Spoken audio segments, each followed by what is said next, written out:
Hey guys, welcome back to more relationship stories. In this video, OP describes how an Apple AirTag led to him divorcing his wife. Let's dive right into this story. The title story starts like this. So, my wife Hope and I met when we were still in high school, though we did not start dating until we reconnected some years later. Now we have two wonderful children, 8 and 10, products of a happy marriage. This all began to unravel recently into a living nightmare, but all will be explained in due time. While it's not crucial for understanding the story, I will say first that we both have full-time jobs, me being in IT security and Hope working at a big pharma as a sales executive. And while you might expect having full-time jobs would distract us from family life, it didn't. We always made time to spend with each other and look after the children. Well, that was at least until our 12th wedding anniversary. Ordinarily, she would be very excited this time of the year and always made sure to drop hints for me to make dinner reservations somewhere nice, but this time she didn't.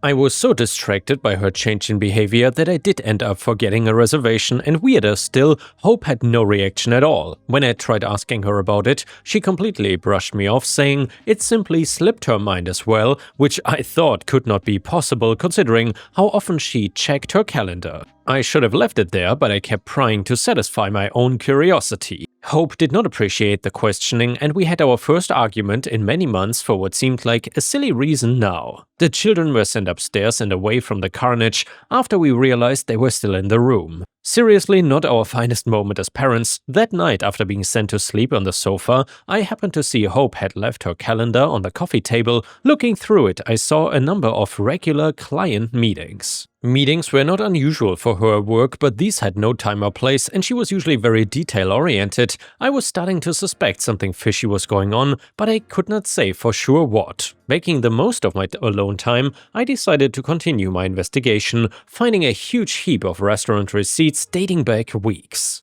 I was planning to wait until tomorrow, but after seeing the bedroom lights still on, I decided there was no time like the present. My wife, still angry about earlier, initially refused to answer.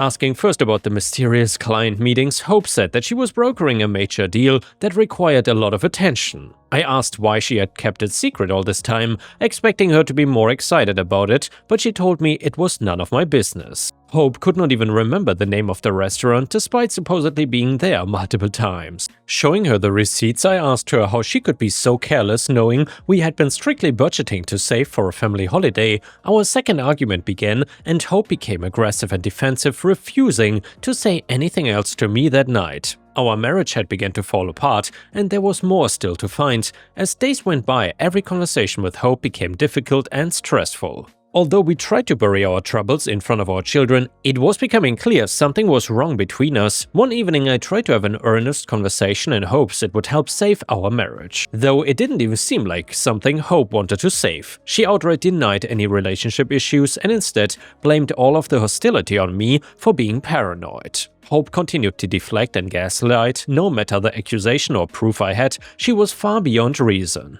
I then suggested we should try couple counseling, but that went down about as well as you would expect. Hope stormed out of the house and I assumed she went for a drive to cool her head. Instead though, I caught her talking quietly and then quickly hanging up her mobile phone when I went to take the bins out, acting very suspiciously. When I asked, she said she was listening to a voicemail but refused to tell or show me what it was actually about. This left me with a few options and it meant I had to do something drastic. It was not my finest moment, but I decided the only way to find the truth would be to spy on my wife. After setting up the device, I snuck an AirTag in her car's glove box while pretending to help unload groceries, hoping it would be well hidden under her driver's manual and other papers. I called in sick the next day, and she was scheduled to have a client meeting, so I could finally put my worries to rest. I was glued to the computer all day, and though most of the morning was uneventful, it was around 11 AM that she left the office. While it was not unusual for her to eat out for lunch with colleagues, she would only walk somewhere nearby and never to take her car. Following her trail, she eventually stepped outside an apartment complex in Uptown, where she seemed to stay for 2 hours before returning to work. Knowing how she would react to what is legally gray, I decided to wait before confronting her to see if it was a one-off trip. Well, sadly, it was not the only time, as every client meeting turned out to be the exactly same place. Looking up the area on Google Maps to try and locate the office instead directed me to an Airbnb. I was shocked to find out that she had been regularly visiting what had been listed as a romantic city getaway on Airbnb. My loving, faithful wife had been cheating on me all this time behind my back. I also saw customer reviews matching the dates of her visits to one man who I did not recognize. That was enough evidence for me to finally consider another confrontation with her. I was not happy at what I found, but now at least I was not being kept in the dark any longer. It was time to take my life back. Unsure how best to handle the fallout of the confrontation, I first contacted my lawyer to go over my options. If this was leading to divorce, I needed to make sure she could not turn the tables on me. If this came to hearsay, I reckoned she could easily make up a sob story and take the kids away from me. I hired a PI, private investigator, on recommendation to gather more evidence that I could then use in court. What followed was a very difficult month of trying to keep my cool and still play the part of the fool. All the while Hope carried on her business unaware. During this time, I had to bite my tongue and let her win a few arguments about her strange behavior, as I did not want her to know that I was not over it. Well, by the end of it, the PI had uncovered everything. Hope had been having an affair with her regional manager Mike. I had met this Mike guy at a few Christmas parties and work events, and I always thought that he was a nice guy. Hope and Mike hid their relationship very well, never appearing too friendly or chatty, leading me to wonder how long this had been going on for. With my lawyer ready to fight and our ammunition of evidence ready to go, I was set for the final confrontation with my monster wife. To get the children away from being caught in the crossfire, I asked Grandma to take them to the park without explaining anything more than they needed to know just yet. Now, with Hope and I alone in the house, I took out the photos and demanded answers. In the face of hard proof, she was unable to deny the facts any longer and broke down in tears. Hope admitted to the affair with Mike, saying it started 6 months ago after a so-called drunken mistake. She initially tried to frame Mike as the villain, saying that he was pushy and intimidated her, but I did not buy it. When I threatened to call Mike to see his side of the story, Hope begged me not to, saying that she would lose her job. I demanded that she leave the house because I never wanted to see her again, as she fell to her knees sobbing. Hope asked what she could do to make things right, so I gave the divorce papers and waited for her answer. After finally reading the paper, she exploded in more waterworks, begging me to forgive her and asking me to please think of the children. Well, this heartless cheater was now trying to guilt-trip me by using the children as bargaining chips. Hope was still packing an overnight bag when the children returned from the park. I had managed to convince her to spend a few nights away, so I had time to think. She might have mistaken this as me cooling off before forgiving her. Instead, I just wanted her out of the way while I prepared for the court situation. I had hoped that she would cooperate with the divorce, but deep down I knew she would be too stubborn to sign. That only left me to appeal to a judge. It was a big expense, but one I was willing to pay to get her out of my life. I'm told that Hope was delivered the lawsuit in person, though I refused contact with her until the court date. Luckily, I had arranged the legal details well in advance, meaning I had little to wait before we actually went to court. The court trial ended quickly. There was not a lot of room for speculation given the amount of hard proof I'd managed to gather. Hope did her best attempt at playing the victim during her testimonials, though she always was a bad actor. Not to mention Mike was caught out for perjury when he was called up to give a character testimony,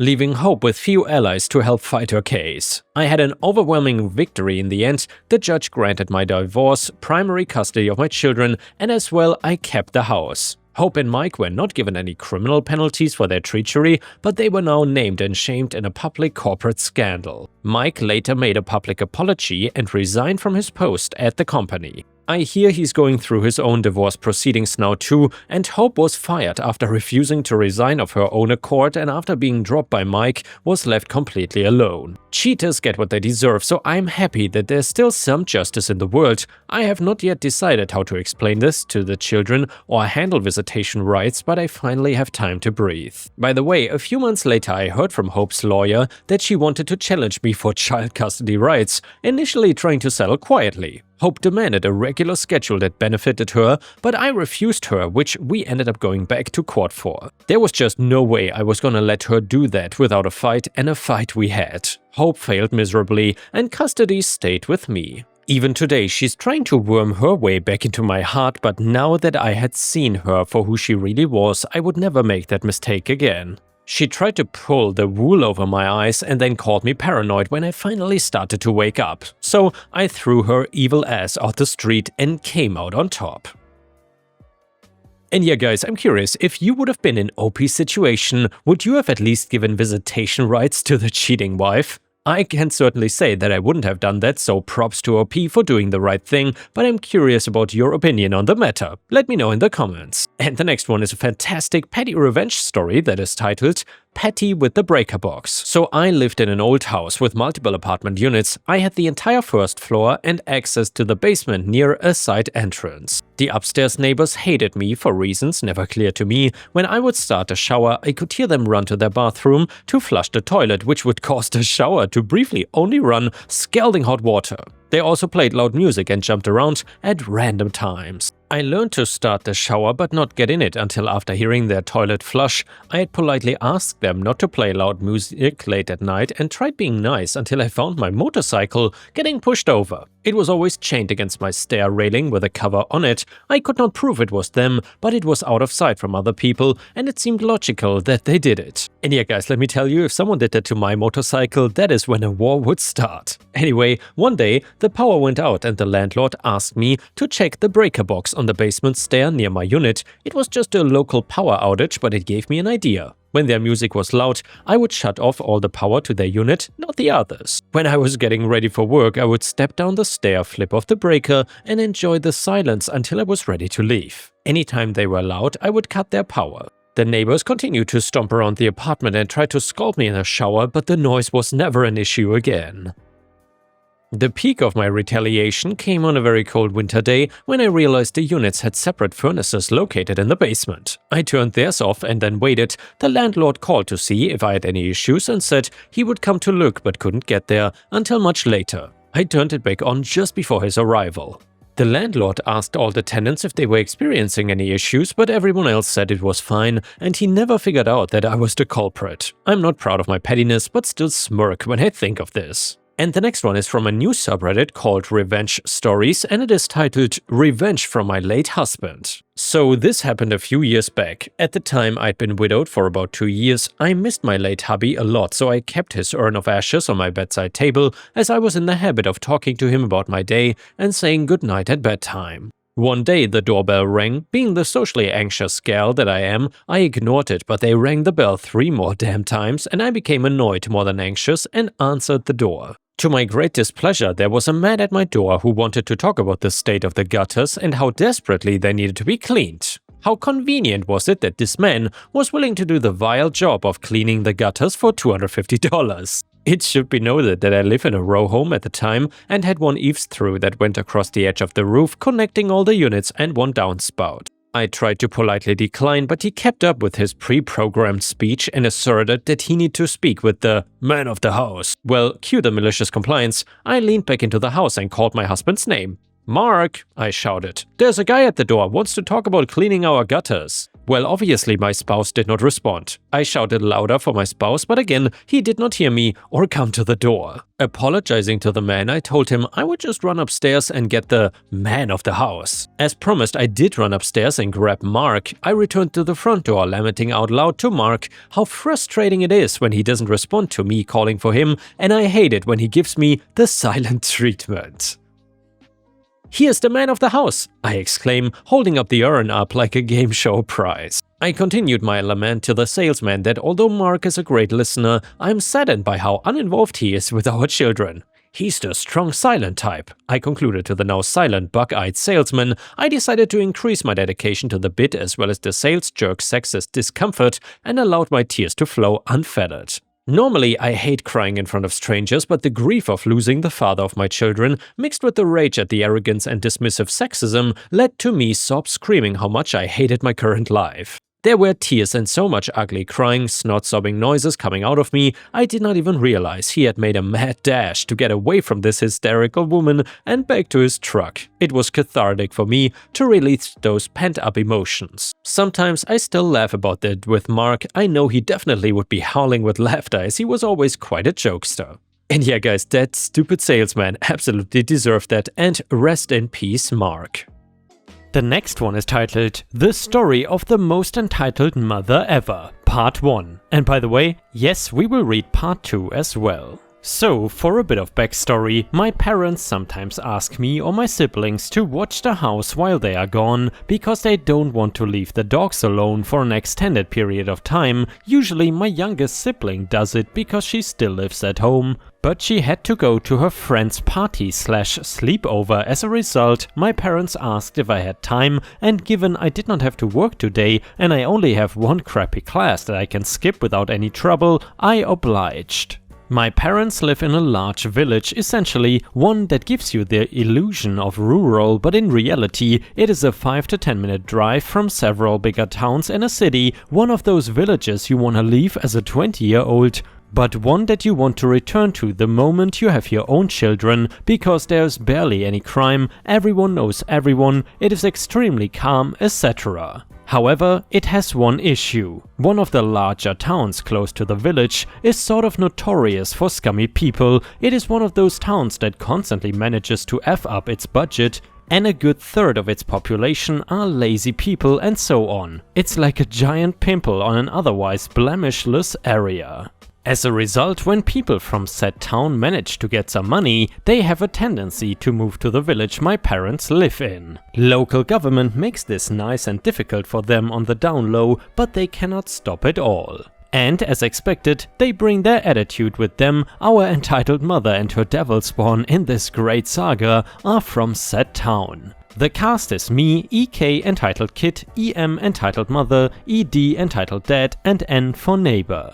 So I am sitting in the garden, minding my own business, scrolling some news sites, messaging some friends, enjoying the nice weather, which is interrupted by the sound of a football being shot against my parents' house and the neighbor's house. We have this carport area between the two houses, which is roomy and makes sure you don't lose your ball all the time. So my parents generally allow kids to use it when they are at work. This continues for a bit, and before long the ball shoots right over the fence in the back of our yard, which I frankly did not notice as I was on my phone. However, I am quickly interrupted by the dog growling. The dog is an extremely big mixed German and Belgian shepherd, followed by the loud crack of wood and a thump from something large falling down. Well, I see the kid from 2 houses further falling down and my dog about to charge. So I put my phone on the table, grab the dog by its collar and put it inside. In the meantime, the kid is already in the yard grabbing his ball and sprinting back to the broken fence. The fence is about 180 meters tall, made of wooden planks, and hence it is not exactly made to withstand 13-year-old overweight kids climbing on it. The kid then attempts to climb back over, cracking another plank at the bottom in his escape attempt, before I walk over and grab him by the back of his shirt collar. Me? And where do you think you are going? EK, let me go, let me go!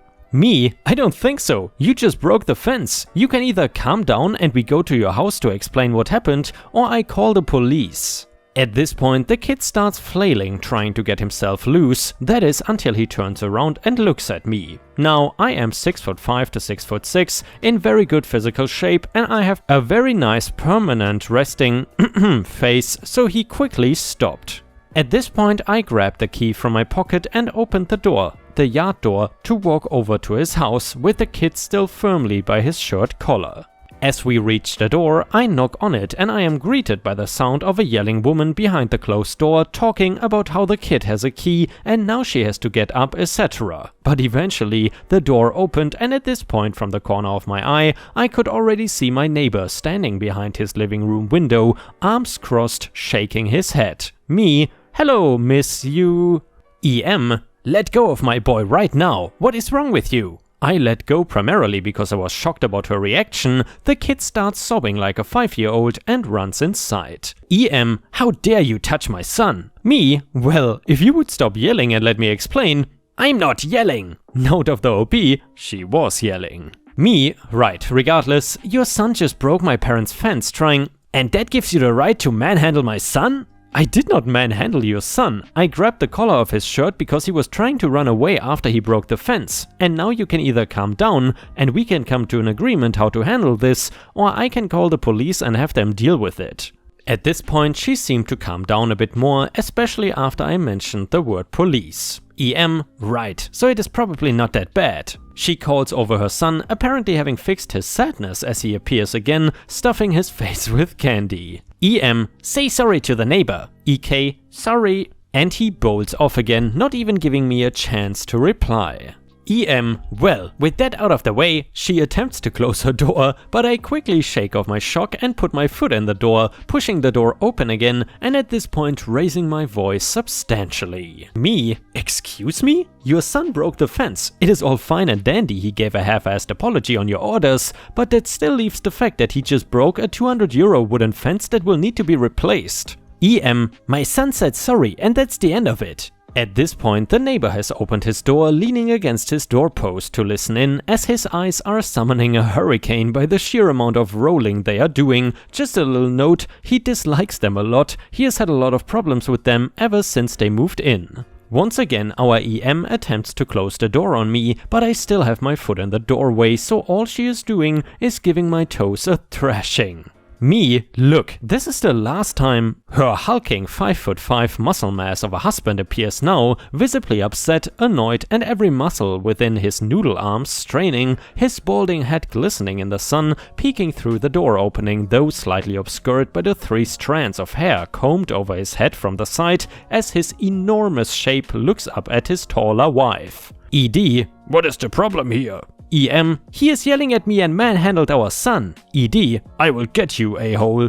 The door swings open, and as you may imagine, I am just shaking on my legs. This pure, mighty example of masculinity threatening me to do me harm. Gosh, I've never been so terrified in my life. Me, look dude, I did not do anything to your son, and the only one who has been yelling this entire time is your wife. Now listen to me. Your son broke my parents' fence, so you can either get it repaired or give me the money to buy a new one and pay me for the time it takes to replace it. Usually I wouldn't have charged labor costs, but given that they were dicks, so can I. Or we can get the police involved here. You have no proof of what happened, so go fix it yourself, douchebag, and if I ever see… Neighbor, I saw everything. Your son broke the fence and tried to run away. Also, your wife just assaulted the neighbor with the door. You can clearly spot a devious smirk on the neighbor's face. He likely did not see anything, but like I said, he absolutely hates them, and this was him taking revenge, I think. At the same time, I can see and ED visibly losing all the bravado they had left. Me, so as I was saying, the fence cost €200 when my parents purchased it, add another 50 for the time it takes me to replace it, and we all walk away from this. Added to that, if you threaten me again, I will just have to defend myself, won't I? At this point, I was honestly sort of hoping he would lose his mind and attack me, because you have reasonable cause to defend yourself in this case, and honestly, I don't handle threats very well, and I have quite a temperament myself, so you may imagine I was seething at this point. But of course, he backed off. He told me he'd get me the money tomorrow. I reminded him if I or my parents did not get it before tomorrow evening, I would be sure to call the police, and also I informed them their kid was no longer allowed to play on our property, the carport, and I thanked my neighbor and returned to the yard to scroll on my phone, make this post and laugh about this stupid ordeal. And yeah, Ripe Stars, before we read part 2 of the story, please let me know in the comments if you enjoyed this story, because it was from a different subreddit than usual, and I think it is a different type of story than what we read usually. Anyway, now let's continue with the second part. The next one is part 2 of the story. The cast is me, MD my dad, ED a very tough bank clerk, EM the platinum Karen, and N my neighbor. The day had passed without any real excitement, apart from the lords of the fortress returning, which were my parents. It went from morning to afternoon, and soon the daylight was starting to fade. It was nearing dinner time. So basically, I had already informed my parents as to what happened on the phone. I chose to explain it again in further detail when they got home. I showed them the fence and my dad was unhappy, to say the least. Like I said, there is some history there already, and these neighbors in question have been nothing but an annoyance to the entire street, but it seemed this time they took it a step too far in my dad's book. Regardless, I explained to him they agreed to pay up for the fence before the evening, so he should expect them to be at the door anytime with the 250 euros agreed upon, which was honestly the only thing that stopped him from going over there himself and giving them a piece of his mind. Lo and behold, at the last possible moment when I was already ready to call the police, Dumb and Dumber decided to show up, so my dad opens the door with me right behind him. MD, so, finally decided to show up? Yeah, we are here to talk about what happened. How dare you think your son can talk like that to us? Me? MD, no, you're here to pay for the damages to my fence. Besides that, I want absolutely nothing to do with you people.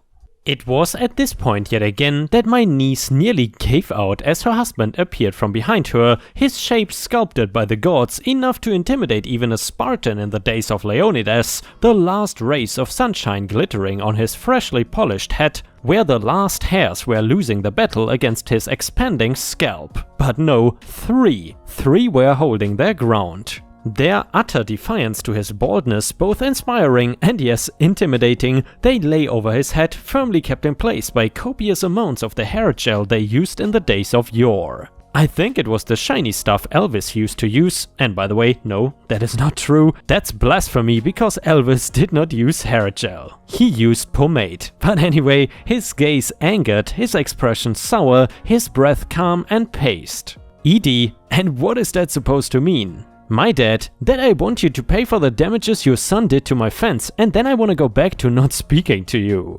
Again, it may sound harsh, but like I said, not the first rodeo with these people. EM, how dare you? We are here to talk about how rude your son was. Me, was I rude before or after you yelled at me and slammed the door against my foot? Or perhaps when your husband made his hilarious attempt to threaten me? You should have seen the dude's face as he was muttering to come up with some sort of smart comeback. It was also at this point that my neighbor walked over to our front lawn, peeking over the hedge about 150 centimeters tall, surrounding the front lawn. Look, you're going to pay for the damages or we are just going to have to call the police. I'm in no mood to deal with you people any longer, and then I am absolutely forced to deal with you. EM, no, first we want your son to apologize for how he behaved. Me, could you please stop yelling? We have neighbors, you know. EMC, being rude again. ED, you better tone down the attitude. At this point, I'm just done with these people. I'm certainly not going to say sorry for. I'm not sure what I was supposed to say sorry for in the first place, so I grab my phone and start going through the numbers, since the non-emergency police line is somewhere saved when you buy the phone most of the time. Me, right, I'm calling the police. We will just have them deal with it. MD, good idea. Now you people get the hell off my front lawn. We will have the police deal with this. EM, what? No, just give him the money, ED. I could see ED's bravado disappear once again. It was like he was deflating, for the lack of a better word. At this point, he just walked over to my dad, pulled the money from his pocket and handed it to him. MD, was that truly so hard? My neighbor has the brightest, most FU-esque smile on his face and yells over. Neighbor, sure seems like it was. Some people just don't know how to behave. I could see EM keeping herself back from absolutely blowing up, her fingertips dug into her hand palm, stomping back to her house, likely breaking one of those incredibly gross, extremely long pink nails. Hilariously enough, her deflated husband immediately follows her, pretty much like a little obedient shadow. And that, my friends, is the end of the story. And before we end the video, we will read one last story from r/petty revenge. It is titled Wage Theft Revenge. So, about 17 years ago, I took a job in Springfield, MA as a carpenter to build a rather large convenience store. He was not paying quite as much as I wanted, but he really liked my qualifications. So I negotiated for more vacation time. I don't think he originally planned to keep me on that long. He allowed me 3 weeks per year, accrued from day one. Anyway, fast forward 8 months and the project is winding down. He probably wanted me to quit. So he moves me into the shop, helping his mechanic maintain his fleet of Mack trucks used to supply the other 28 stores he owns with fuel. The head mechanic and I hit it off well, and I don't mind the work even though it's a bit greasy. At the time, I was traveling a lot, my wife was doing well, and we were doing 3 vacations a year in the Caribbean. We are avid scuba divers. Fast forward 2 years, had been back from my December vacation for about a month and was getting psyched up for my February trip when the owner pulls me aside after the morning meeting. He tells me that I've been getting extra vacation time erroneously, and he tells me that I don't have 6 days banked, like my last paycheck said, but that I was 6 days in the hole. I'm like, what the F? Anyway, he's all apologetic, says don't worry, it won't affect my upcoming trip, etc., and that eventually I would start accruing time again. Well, sure enough, the next paycheck shows me at -6 days.